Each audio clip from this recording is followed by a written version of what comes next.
Hi everyone, it's Liz here from Open Coven. Open Coven is my YouTube channel where I explore the connections between spirituality, creativity and community. And I also have a website, opencoven.com. Please feel free to check it out. Today we're going to look at embroidered photography. If you go on social media and you have any interest in embroidery, chances are you'll see a lot of embroidered photography. It's very on trend at the moment and has been for a while. It's actually pretty simple to do. What I like to do is use paper-backed fabric that you can then feed through your printer. This makes the process much easier. So if you have a home printer, you can use it. This is the kind of stuff that I like to use. The fabric is not waterproof. So if you try to wash something with your design on it, the chances are it will smudge, run, or even wash out completely. But if you're doing it for artwork, that's not much of an issue.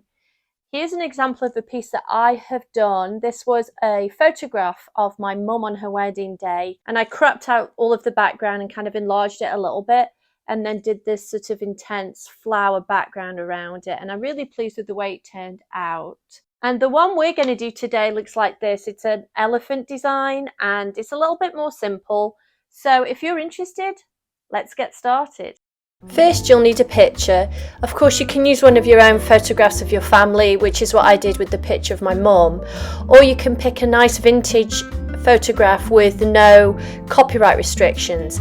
Flickr.com has an excellent collection of these, but you will need an account.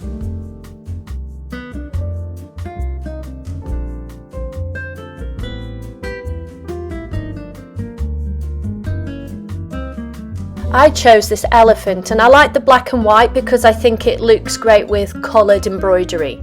I'm now going to put it into Canva to resize it so that when I print it onto the fabric backed paper, it will fit into a 6-inch hoop. Okay, so now we're going to print it. Here's the inkjet fabric sheets. And you just need one, and make sure that you're going to print on the correct side.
The way that you design your embroidery to go onto the photograph is entirely up to you.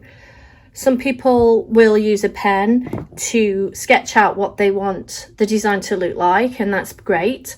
I like to use the Frick's iron pens for this because they show up really well on this kind of background. And then eventually, when you're done, you can use a hairdryer or an iron and the heat will erase the ink. I'm not really going to worry too much about that because I want to do something that's a little bit more freeform.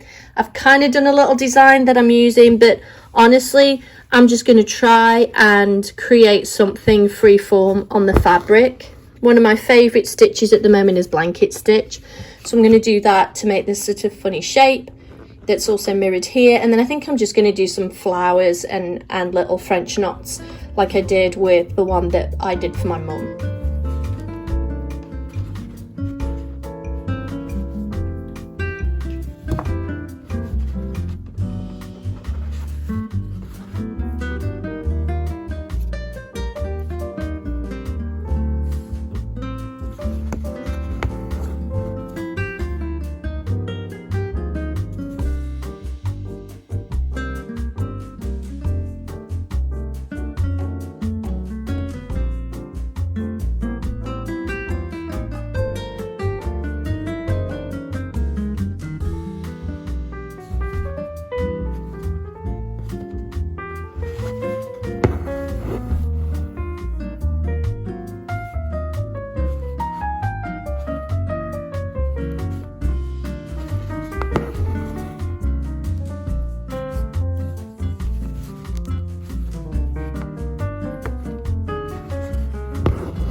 Okay, in this jar I have lots of leftover pieces of embroidery thread.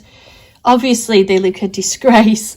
I didn't put them away properly. But what I do love is, first of all, I think they look great in here. But it is really helpful sometimes when I'm doing something like this and I don't have a big plan of like what the colours should be or anything. I can go in here and pick out what's available instead of looking at the big skeins of embroidery floss. And you might wonder why I would want to do that. And it's just sometimes limitations help the creative process. And so if I limit myself to what's in this jar, it makes it a lot easier for me to complete this project as opposed to looking at lots and lots of different colours and combinations. So yeah, that's what I'm going to do. I think I'm going to use this really nice blue colour and go from there.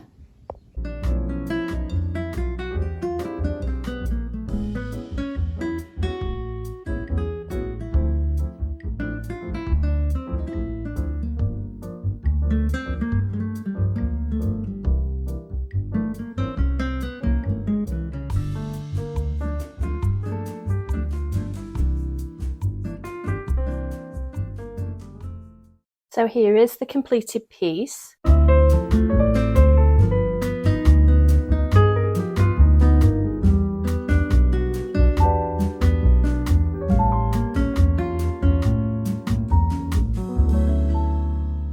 didn't do too much to it. You can obviously be a lot more intricate and ornate with what you decorate your photograph with. I just wanted to do this as a sample. And I put a little flower in the elephant's hair and put some grass just so you could see some of the different ways you can decorate it. And it's a very cool process. I really like using these vintage pictures. I think the black and white does very well with colour on top, and that seems to be quite a trend right now.